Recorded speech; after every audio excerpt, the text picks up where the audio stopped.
Yay, it says I'm live.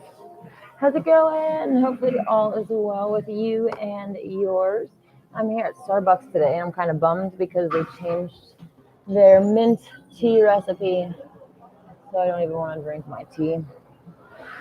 Anyways, other than that, it's a beautiful day and I'm happy to be here. Happy that you're here and excited to chat. Today is my 30th day of fruit/fasting. A lot of fasting and not very much fruit. I've been kind of borderline dry fasting, and it's kind of not been very good for me. My lips are super chapped right now, and I mean it's healing, but it's not really, whatever. Anyways, so yeah, I'm not really sure what I'm going to do when I start eating again. Well, I mean, I guess I already am eating, but I need to change my mentality around food in general, which I already have started. But not needing it as this routine type thing that I rely on because I've already proven to myself that I don't actually need what I was doing before to sustain myself. I've been on hikes that are semi-strenuous, like I've been doing like a lot of different things while on limited amounts of food, and I'm feeling really good. So yeah, I definitely think the algae that I've been taking is helping as well. It has a lot of different nutrients in it and stuff that actually it helps your body to feel full. So it helps to curb your appetite because you're getting those nutrients from the algae. And so your body's not looking for it in other things. And yeah, so I'm super proud of myself and excited to see what further things come from this. Back to what I was saying when I started eating, I've been craving like pizza and spaghetti and all vegan, obviously, vegan cheeseburgers and French fries and just everything bad. But if I realistically think about it, if I'm really rewarding myself, my true soul wants to just be raw vegan, and that's what I want to demonstrate to my children as well. And I'm not thinking about children right anytime soon, but ultimately I want to have good habits and stuff that are formed now so that when I do have children, then I can pass them along. I'm not trying to start new habits then and like fix myself, right? I need to get myself straightened out first so that my children will be good. So, hey Kyle, how's it going? Did you go to Mossbury Falls? I have not yet. That's going to be after my live stream. It's kind of chilly outside, so I'm like, oh, but yeah, I made a promise to take a friend and his brother's in town. So I'm like, well, I'll just take you both so that he can have the experience too. So we'll see how it goes. But yeah, it's kind of cold outside. So I'm up for the adventure, whatever. Let's go. Hi, David D. How's it going? David said 30 days of fruit. Congratulations. Thank you. You look great. Oh, I appreciate that. Yeah, I'm feeling really good as well and really happy overall. I've lost a lot of weight. People keep telling me, and like none of my clothes are fitting properly, but I'm feeling really good. Kyle says, give us a twirl. Well, I'm stuck to the headphones, but.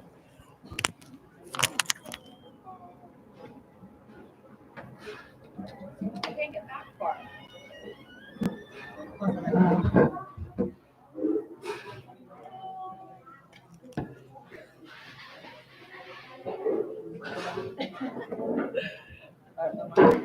There you go, Kyle.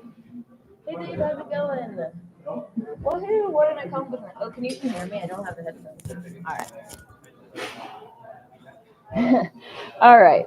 I don't know if you heard me. I said, hi, Dave, how's it going? Woohoo, what an accomplishment. Yes, I'm super stoked about it. Myself here, okay. Yeah, and it's actually really cool because so many things can be made raw vegan, like pizza bites. You can make well, the only thing I knew about before, I guess, was kind of zucchini noodles or something. I'm not really a fan of the texture, and it's not a good replacement for me. But my friends yesterday at the event actually told me about kelp noodles, and they get like raw kelp strips from Berryville, and they actually make them into noodles. So, and it doesn't taste like kelp either. So I'm really excited to try that out. Actually, one of the people that the couples that is vegan around here. Um, the wife studied down south with like a lot of chefs in LA and like really experienced chefs, and we were talking yesterday about like it would be pretty cool to have like a actual kitchen that's set up that we could do tutorials cooking stuff for the Shasta vegan community and help spread veganism and do that. So I'm really stoked about whatever possibilities lie in the future for that. We just have to find a kitchen, essentially, a place to do it. So, you know, fingers crossed. I have a lot of projects that I want to do coming up. So I just need, you know, the divine to provide a way and all of that. And I'm trusting that they will. So there's that. So yeah, that's my 30-day. Oh, Kyle says I'm glowing. Thank you. Yeah, I'm really happy in general. And so yeah, anyways.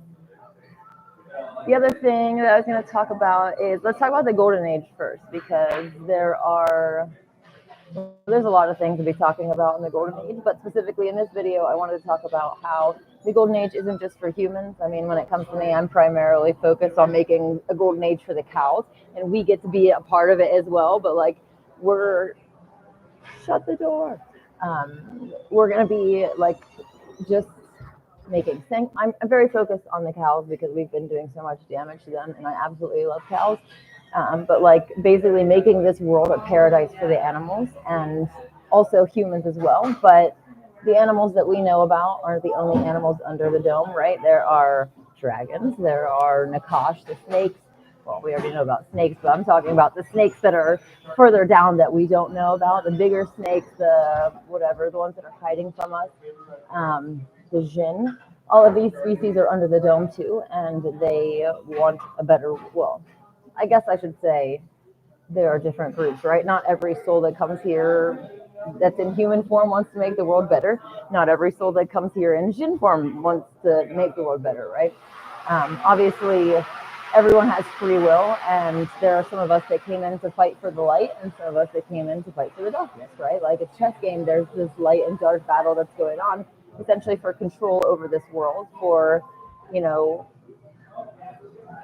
that's essentially what it is, but there's other complexities with like the king and the sun and all of the other things that we won't get into. That chess is literally a mirror of our reality. Chess existed before humans existed. No human was intelligent enough to invent chess.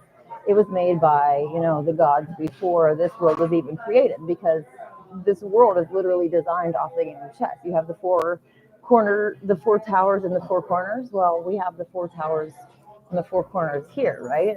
At least the witches know. When a lot of times when you're opening a ceremony or something, you'll call to the four watchtowers. And that's a whole nother topic that we can get into. But anyways, very interesting stuff, which kind of coincides with Enoch's version of the world more so than, I guess, the AE map, which is just a circle. Sorry, it's really noisy here, but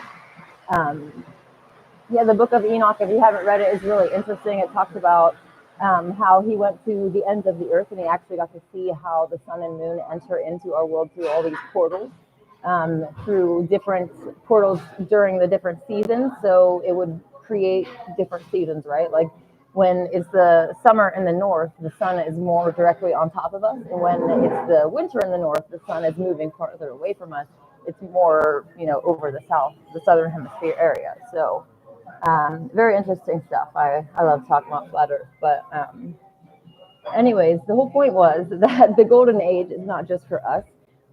We need to understand as humans that we're not, I mean, we are center stage, but we're not like the top of the evolutionary pyramid. We're not like these apex predators. We're not like, we are calling the shots, but we're being farmed. We're being manipulated into making these decisions, right? Like just what people eat on the standard day. We've all been programmed. We've been manipulated into this. I don't want to say matrix, because if you look at the etymology of the word matrix, it's connected to the mother and the womb. And we're actually inside the mother, right? We're inside Mother Earth. And I'm making a circle because we're inside the firmament, right? The yellow submarine. But so they've kind of inverted the word matrix and kind of almost demonized it to where, you know, oh, get out of the matrix. Well, there's like a false matrix, you know, this false illusion of reality where you're globe earth, probably an atheist because you think that the Big Bang is true. You think that, evolution and all of these things kind of go together, right? The Big Bang, evolution, and the globe all go together with this godless system because it doesn't require a creator, right? Oh, two elements or two little particles happen to just collide together to create this perfectly designed, like, look at our ecosystems and how perfectly designed in nature is. There's literally no freaking way that could have happened by chance. It actually takes more faith for you to believe that all of this happened by chance, that this body evolved from pond scum. You have way more faith than me if you're an atheist. I kind of have to be like, wow, dude, like, that's kind of impressive because I could not believe that because there's no actual evidence. All of the evidence that they provide for any of these things, once you start to scrutinize it, it all falls apart. Like globe earth, evolution, the Big Bang doesn't even have any evidence to begin with because it wasn't observed. It can't be recreated. It can't be any of that. So it's not even real science, right? It's just a theory. And again, it's to try to get us away from God and spirituality, our true nature, right? Because we are divine as well. We are gods and goddesses in these bodies. We're just suffering. Well, not we. A lot of people are suffering from amnesia still because they don't know who they are. They haven't woken up. So, hello, how's it going, everybody in the live chat? David E says we have to make a golden age for all species. Exactly.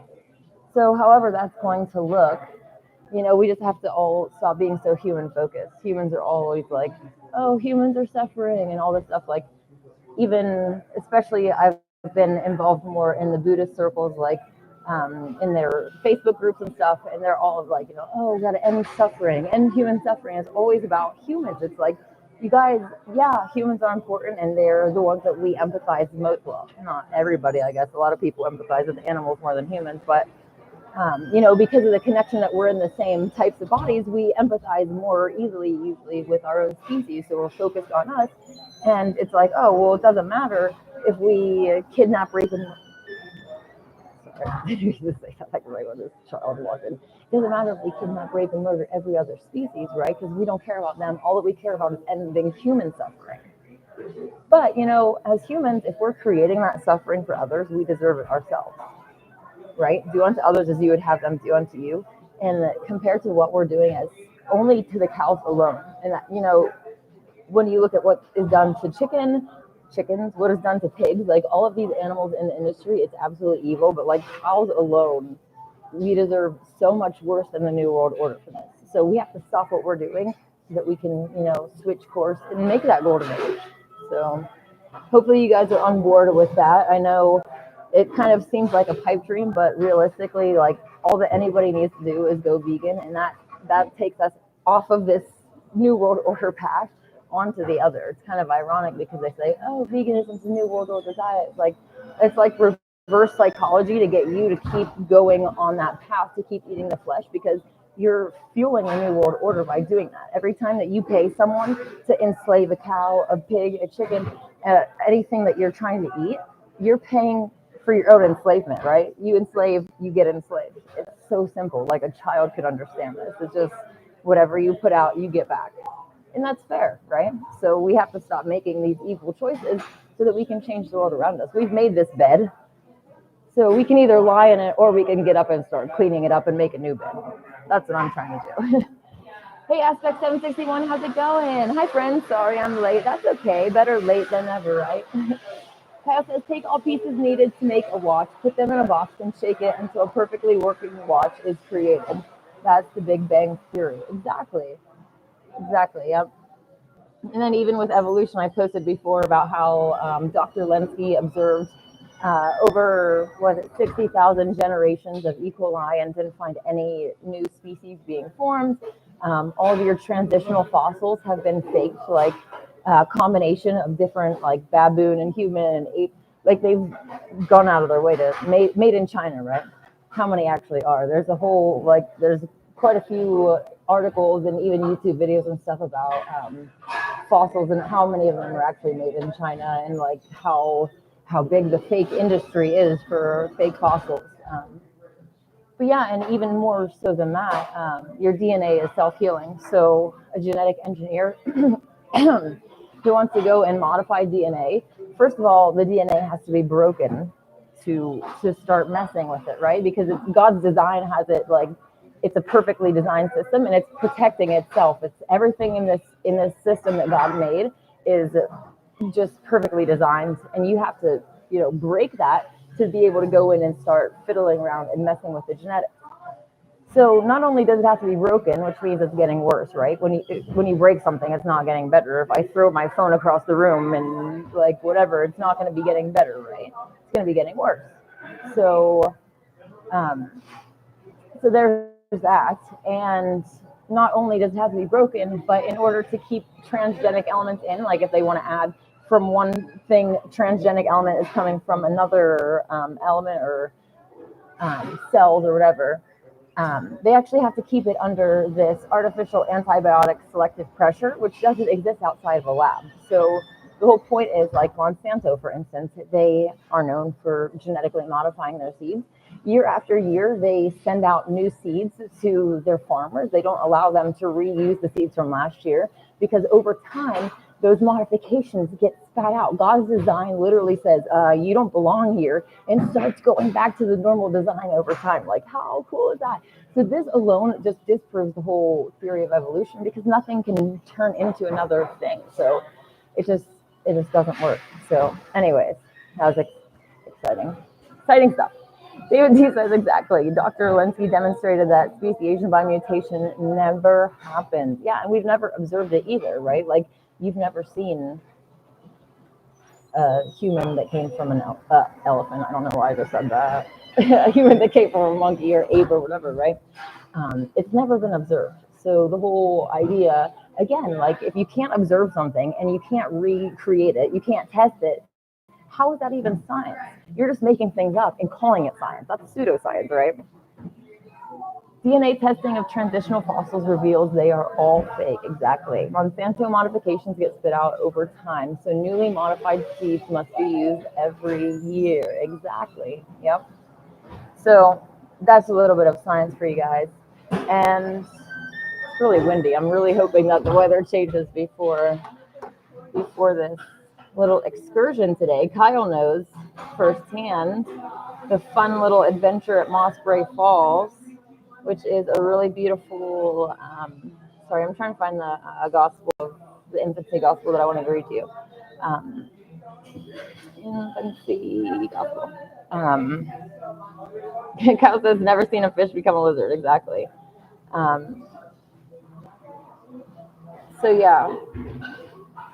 Moss Bray Falls is really pretty, but you have to basically cross through this running creek that's super cold, and the rocks are super slippery too. So it's a fun time, but the chances of falling in the water and getting soaked is really high, and it's really not too warm outside. So whatever. All right, Infancy Gospel of Thomas. So. This isn't too long. I was going to probably read the whole thing because it's not really, like I said, it's not that long. But the backstory of this is a few Shasta vegan community meetings ago when we were in the park. I think it might have been the first park meetup that we had, actually. I don't even know really how we got into this conversation, but this guy was like trolling. He came into like the space and was like trying to promote meat eating. And I'm like, bro, why don't you just like, go away, go have some other space somewhere else, or try to be having a vegan meeting here and all that stuff. And I don't really know how the conversation kind of came about, but he basically was saying that Jesus was a sinner. I'm like, whoa there, Denise. Like, you don't just waltz right in here and oh, okay. You don't just, come in here and start to say these accusations, like, whatever. But then somebody else also came and basically said the same thing to me during the next meeting. So I'm like, all right, let me look into, like, where's this information actually coming from? And it's coming from this book, well, it's a scroll called The Infancy Gospel of Thomas. It says it's from the Apocryphal New Testament, and It was put out in somewhere around 1924 by Oxford Clarendon Press. I usually don't concern myself too much with the written history of things. I'd rather just read what it is and discern for myself what's true or not, because the history is written by the winners, right? So if you were the powers that be and you wanted to demonize something or even promote it as the truth, right? Like the King James Bible, everyone's like, oh, this is the best. Like, this is historically accurate. All these things, right? They put all of this evidence into something that's actually not true, because the King James Bible was assembled by people that weren't essentially acting under God's rule. So that's one of the reasons that false apostle Paul's nonsense takes up, gospel, I should say, because he says my gospel multiple times, like my gospel, like. But anyways, they can easily demonize any types of books. So like even with the Gospel of the Holy 12, they try to put it down and kind of question its authenticity. But that book literally changed my life. So I mean, I don't agree with everything that's written in it, but it's definitely like it has the true teachings of Christ in there. So anyways, without further ado, let's get into this. Kyle says, I hope you're not going to wear that dress across the stream. No, I'm not. No, I'm not going to do that. I brought some shorts and stuff to change into. I'm like, oh, maybe I should have bought jeans, but I wouldn't have been able to cross the creek dryly in jeans. Anyways, okay. I, Thomas the Israelite, tell unto you everything, even all the brethren that are of the Gentiles, to make known unto you the works of the childhood of our Lord Jesus Christ and his mighty deeds, even all that he did when he was born in our land. Wherefore the beginning is thus. This little child Jesus, when he was 5 years old, was playing at the ford of a brook. And he gathered together the waters that flowed there into pools, and made them straightway clean, and commanded them by his word alone. Like, dude, this is a 5-year-old magician that we're talking about. Like, how cool is that? He just basically spoke, and all of these pools happened. They got clean and everything, right? And having made soft clay, he fashioned thereof 12 sparrows. And it was on the Sabbath when he did these things or made them. And there were also many other little children playing with him. And a certain Jew, when he saw that Jesus did this, playing upon the Sabbath, departed straightway and told his father Joseph, Lo, thy child is at the brook, and he hath taken clay and fashioned 12 little birds, and hath polluted the Sabbath day. What a jerk, too. Like, you're really coming to me because my child is playing on the Sabbath day? Like, bro, you're tattling on the Sabbath day. Do you think that God is more concerned about you being a jerk or my son playing in the water? Anyways. Joseph, lo, the child is at the brook, he has fashioned 12 men. Okay, and Joseph came into the place and saw, and cried unto him, saying, Wherefore dost thou these things on the Sabbath, which is not lawful to do? See, again, so many of these laws that the Jews would come up with weren't even like sanctioned by God. And Christ in the Essene text, like, says all the time, like especially with the story that's, oh, it's not what goes into your mouth that defiles what comes out. Well, the real story on the Essenes, Christ is confronted because the Pharisees and the Sadducees are saying, why don't your disciples wash their hands and their dishes and all of these other ritualistic laws before they eat? This is what we have to do. These are the laws, right? And Christ is like, it's good that Moses commanded you to wash your cups and all this stuff, but all of these rules that you're piling on top of this stuff, it's like it's unnecessary, and it's not always able to be observed at all times, right? It's like you were in the desert and you didn't have any water. How are you going to wash your hands before you eat some grapes, right?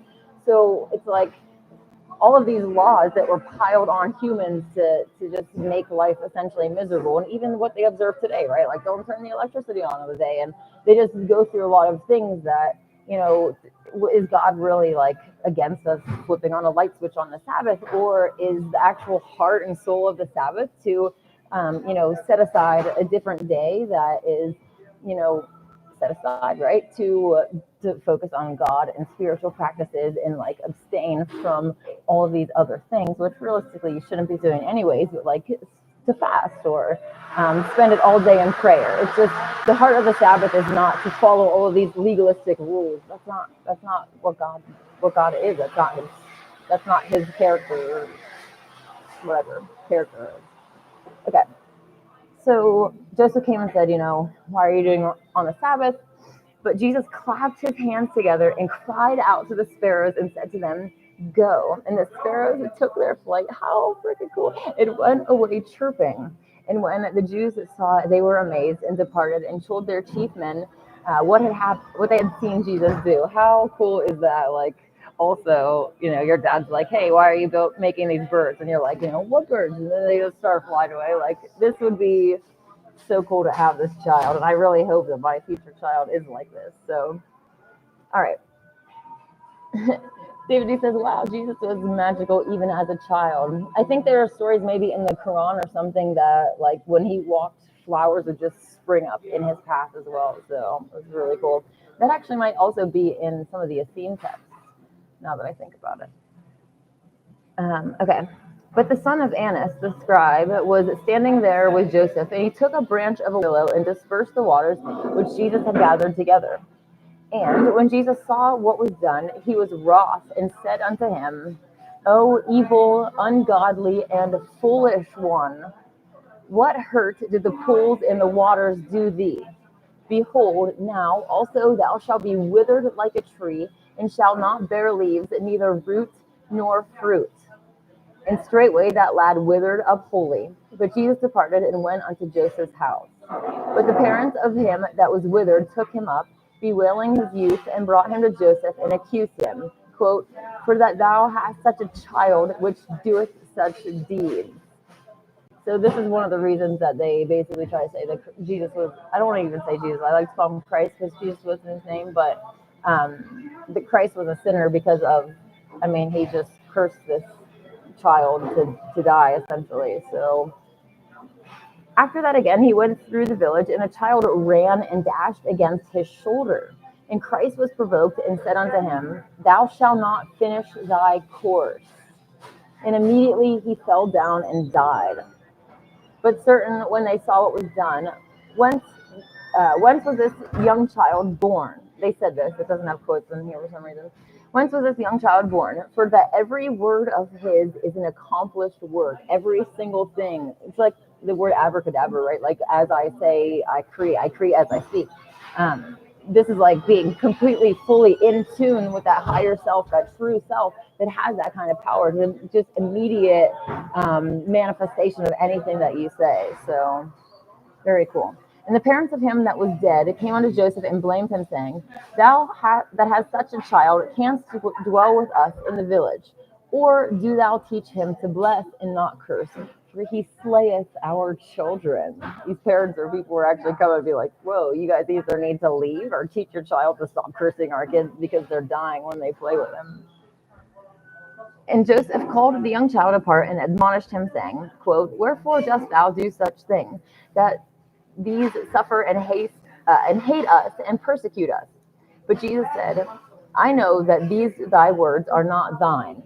He's so smart. Nevertheless, for thy sake, I will hold my peace, but they shall bear their punishments.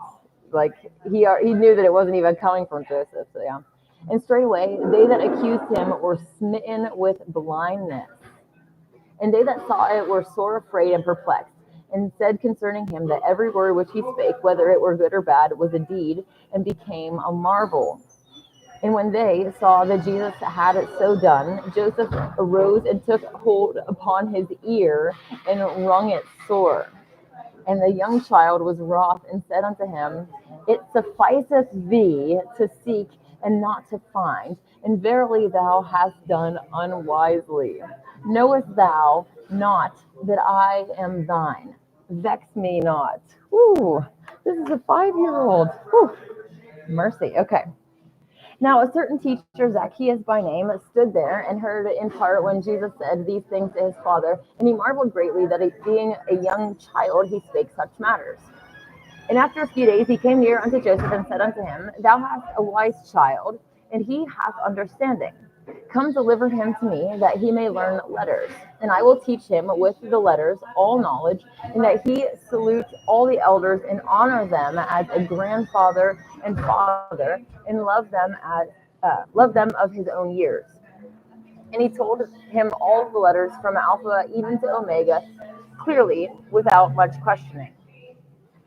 So this is after he actually, this version doesn't really explain it, but he took Jesus off and he told him all the letters from Alpha even to Omega, clearly without much questioning. But Jesus looked upon Zacchaeus, the teacher, and said unto him, Thou that knowest not the Alpha according to its nature, how can thou teachest others the Beta? Thou hypocrite. First, if thou knowest it, teach the Alpha, and then we will believe thee concerning 5 years old. Then we'll believe you concerning the Beta. Then began he to confound the mouth of the teacher concerning the first letter, and he could not prevail to answer him. And in the hearing of many, the young child said to Zacchaeus, Hear, O teacher, the ordinance of the first letter, and pay heed to this, how that it hath a literal version. Oh wait, I don't know why they have this. Something that's in parentheses. It doesn't even end. Anyways.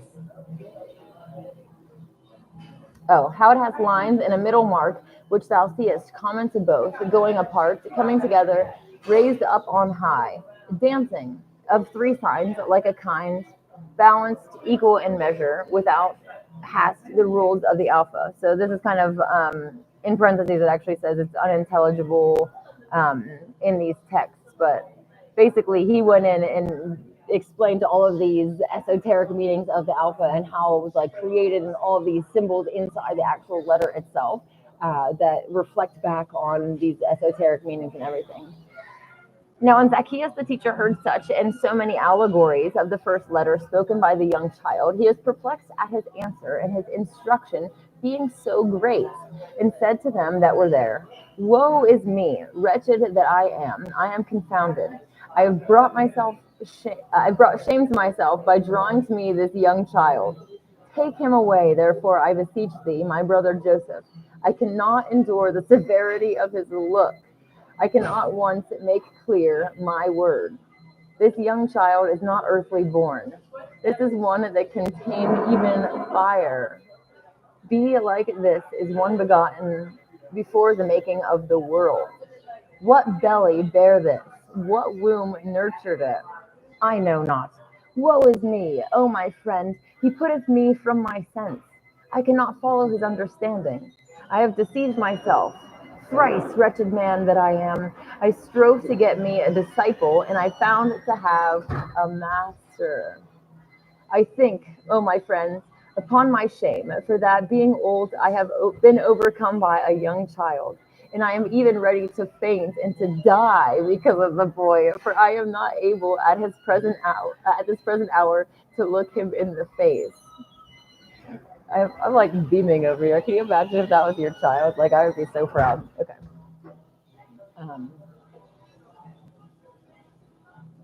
Hey, reflection of self. I consider myself an esteemed Christian, but I'm open to any religion that has the truth.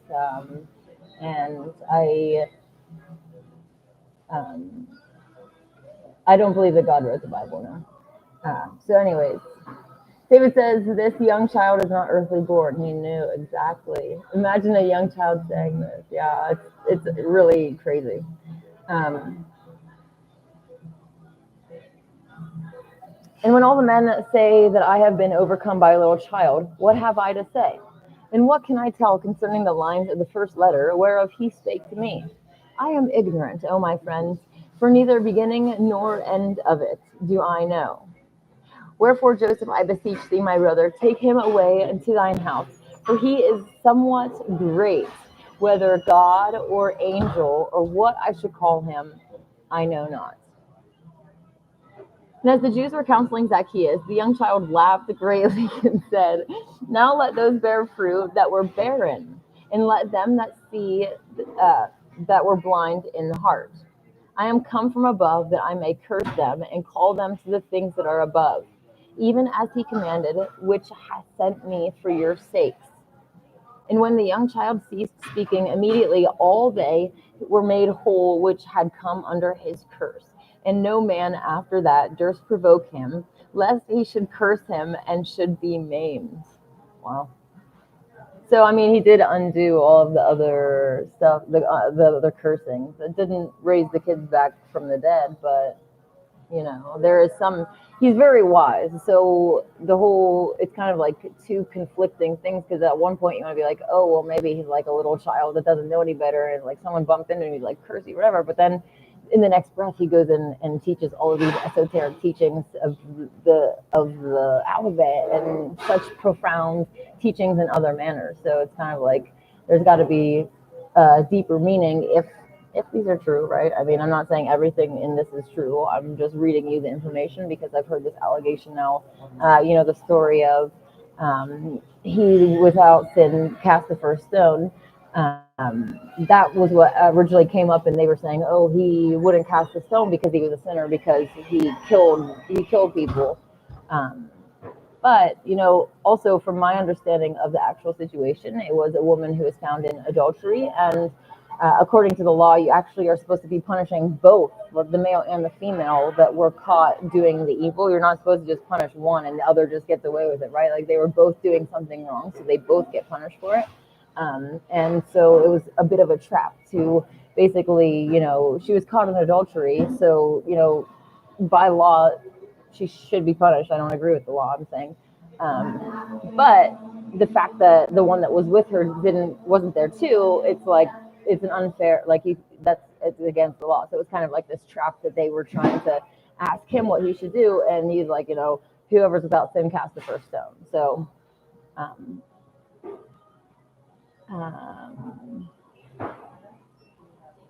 Black Apostle says, I can just picture you quiet. Well, if you want me to be quiet, then why are you watching?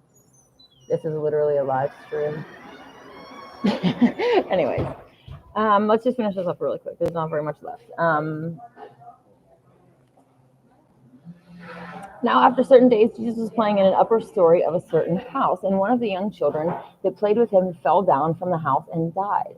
And the other children, when they saw it, fled. And Jesus remained alone.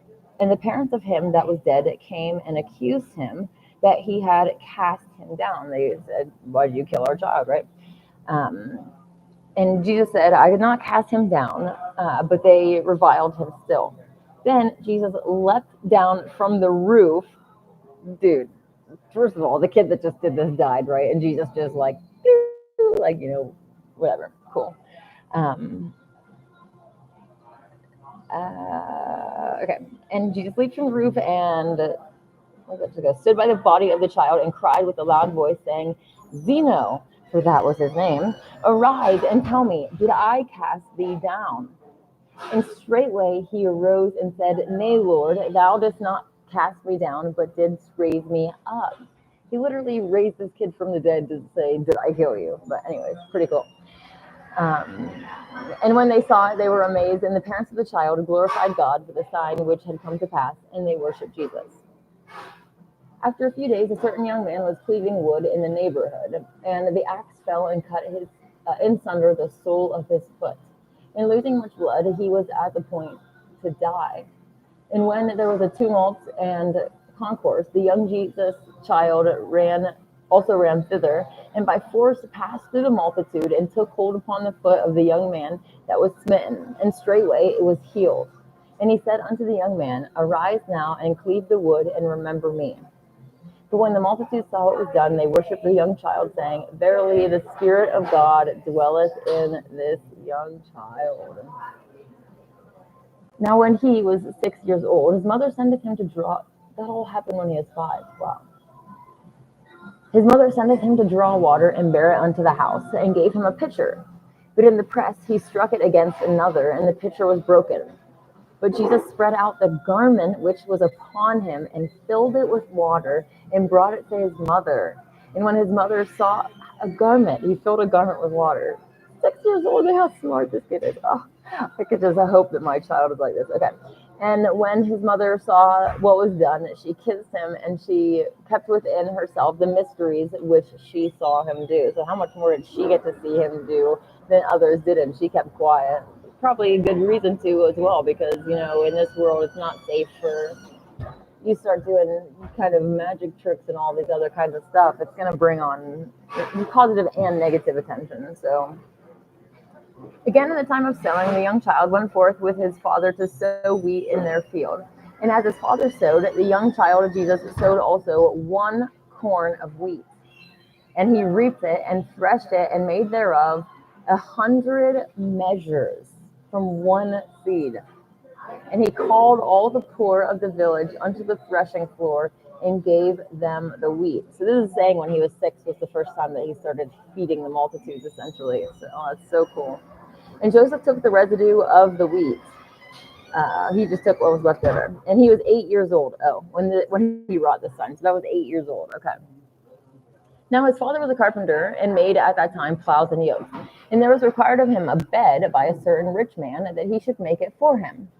And whereas one beam, that which is called the shifting one, was too short, and Joseph knew not what to do.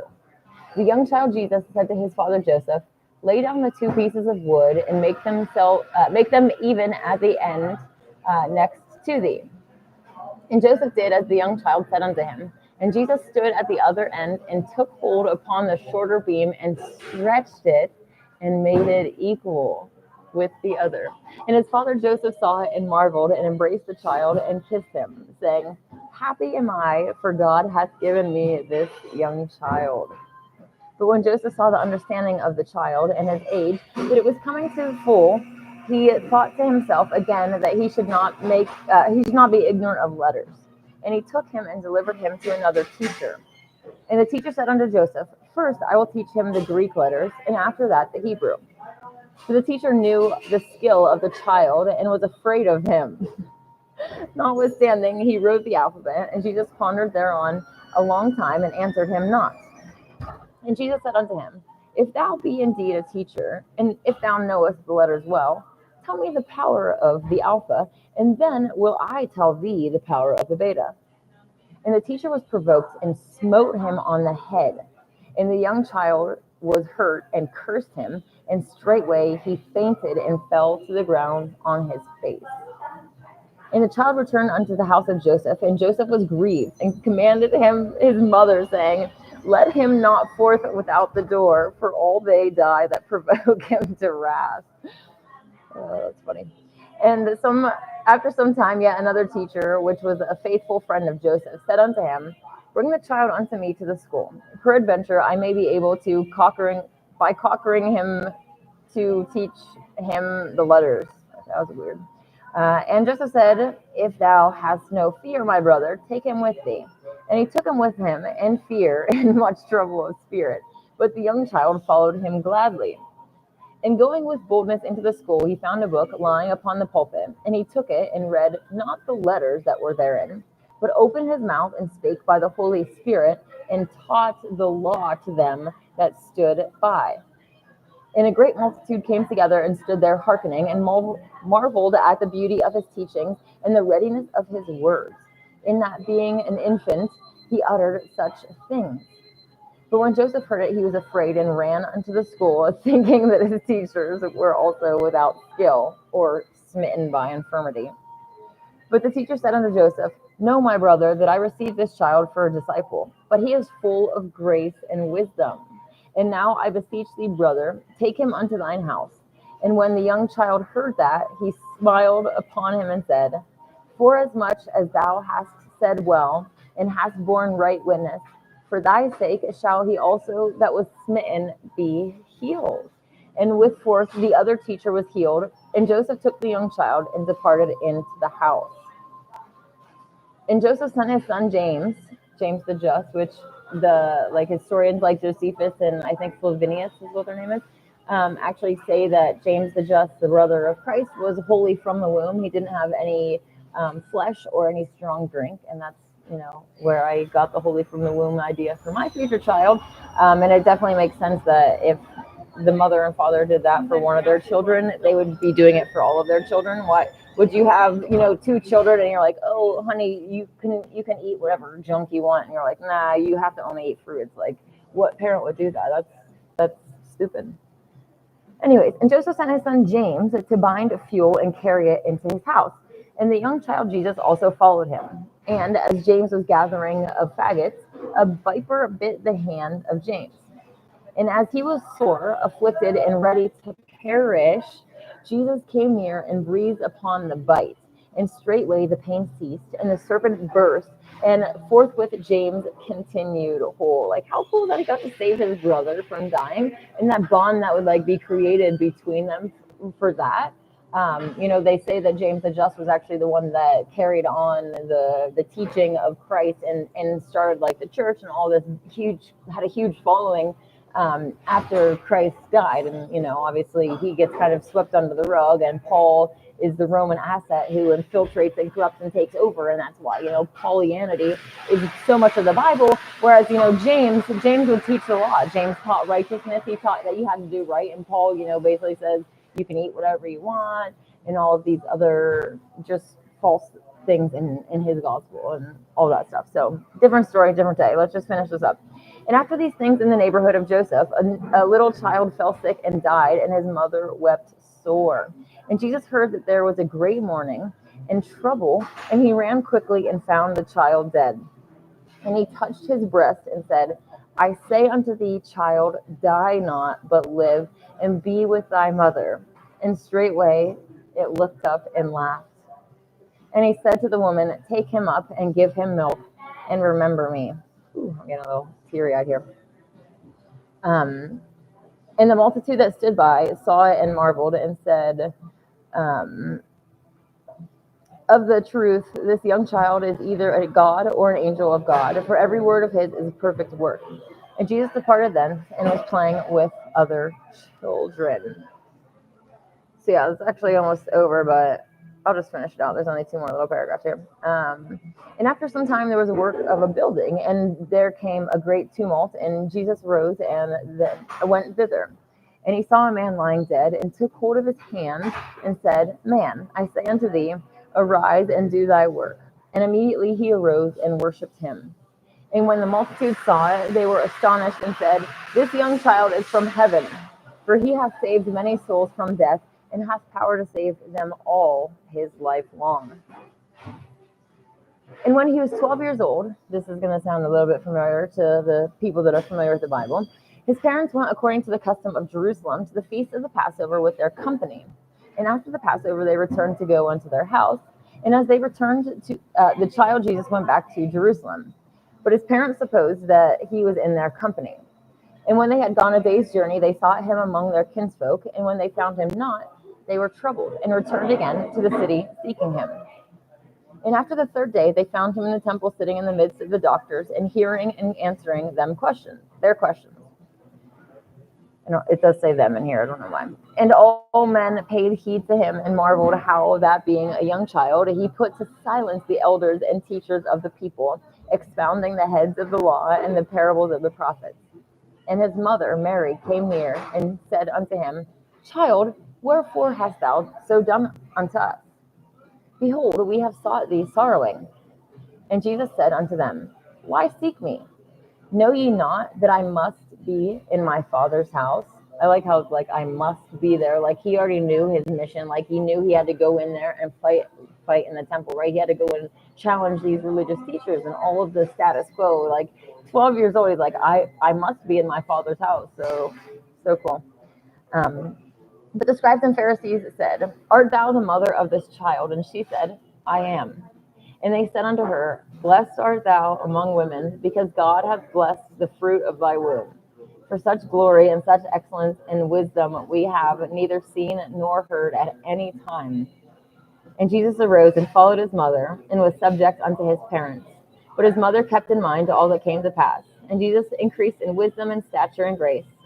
Unto him be glory forever and ever. Amen.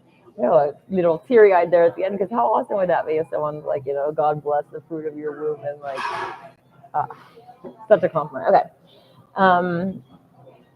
Let's go see what the live chat has to say. Sorry about the delay there, but hey, Chris Nelson, how's it going? Much love and on. I hope your day is treating you well. It is. I'm doing great. Thank you. Reflection of Self said, have you read the book of Urantia by chance? I have not, but I have a friend that like always talks about it, so it's been on my my list for a while. But yeah, I think there's truth and negative things in there from what I've heard about it. But yeah, I would like to call it that. Aspect 761 says, I wouldn't call it magic. Jesus' supernatural power was from God. Well, I used to kind of differentiate too between magic and miracles. But you can do magic and like witches, not all witches, but some witches, just use their own self, and they'll use like the elements or whatever. But for me, it's like there's a trinity that you make with the heavenly Father and the earthly mother and you as their child, and like this is like a powerful bond that you can make, and it is magic. It's not. It just is what it is. Magic and witchcraft is like just tools that can be used for good or evil. And again, you don't have to call on entities. You can either way, because it's all about your own practice and what you feel called to do. So David D says, Jesus cursed children to death as a child. This is hidden knowledge, definitely. Resurrection of a child as a child. I know, isn't that so beautiful? And especially like if you were the parent of that child mourning and like, yeah. Mordo, how's it going? So wish I could go vegan, but my guts only run on carnivore diet. Please help. Well, you've been going about your life and you've trained your guts to be like that. So you need to wean yourself off and try to go the other way. It's not going to be easy because you've created that environment and addictions and, even not just with the carnivore stuff. Well, first of all, carnivores also eat their prey raw as it bleeds out. If you're eating rotting flesh, that's like a necrovore. You're eating dead flesh, especially at the supermarket where it's like pumped with like colors and dyes and preservatives to keep it fresher longer. As soon as that animal dies, it's like it starts to decompose and rot, right? So to get it, to not have that, like I said, they put preservatives on. That's not what a carnivore does. Just so everybody knows, people that say that they're on the carnivore diet, they're not acting like carnivores. When was the last time you saw any of them go out into the wild and chase down their prey and kill it with their bare hands and eat it as it bleeds out raw? And also carnivores, they go for like the liver and the heart and like other internal organs before the flesh as well. So anyways, Mordo, back to your question. You're going to need to definitely do some work to wean yourself off of that. And my other point was like, we have all been programmed like, oh, you need this much protein, all this stuff. And when your body is running on that, you're used to it. And when you start to wean yourself off, you can have side effects. You're like, oh man, I feel more sluggish than I did. But that's because you're used to that essentially it's like overdosing on protein and having all of that. If you look at actual plants and the protein content in like apples and fruit and stuff that Adam and Eve would have been eating in the Garden of Eden, it's very little protein. We don't actually need that. So definitely. I think Morto fasting would definitely help as well because you're starting to cut back on how much your body is intaking in general.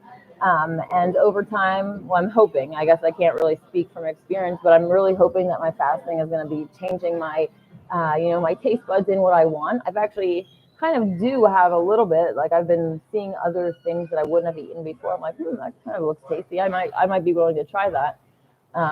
So yeah, but the body essentially is a self-healing machine. And if you want to change yourself, you need to just set your mind and then start doing what you can to cut back and transition yourself. There's definitely a lot of like meat replacements, not just the pre-made processed crap, but you can make it from scratch. I make my own homemade burgers out of potatoes, carrots, onions, garlic, and leeks.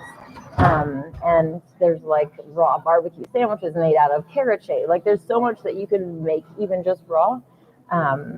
So I definitely would suggest looking up some recipes and trying even some of the recipe substitutes that you can make yourself. So Black Apostle says, you sure have changed. Well, I think that that's what we're supposed to do. I remember the last time someone said that, it's like, if you haven't changed, like I'm constantly awakening and learning new things and trying different, like to become a better version of myself possible. Like if you haven't changed, the problem is with you. Like you're not growing. You need to be changing, right?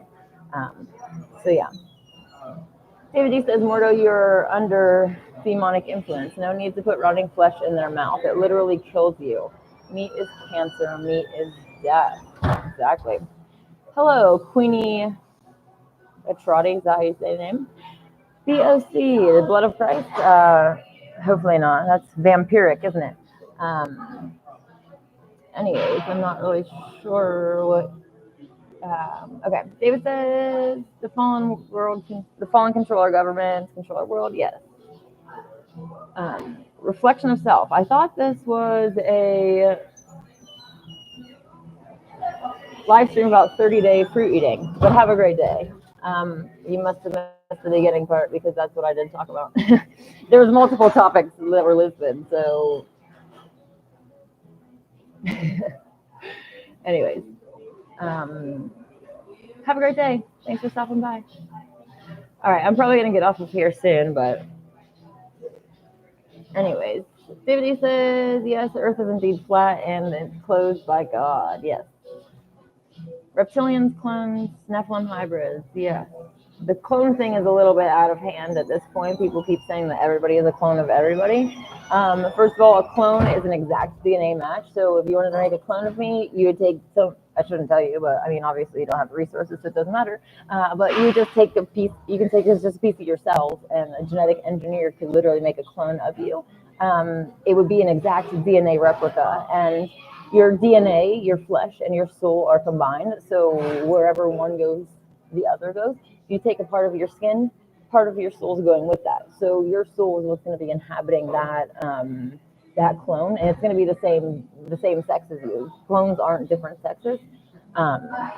Identical twins are nature's clones. They have the same DNA, the same soul inside, and that's why they have this connection where they can feel each other's pain, and they have this just this really deep connection that people know about twins.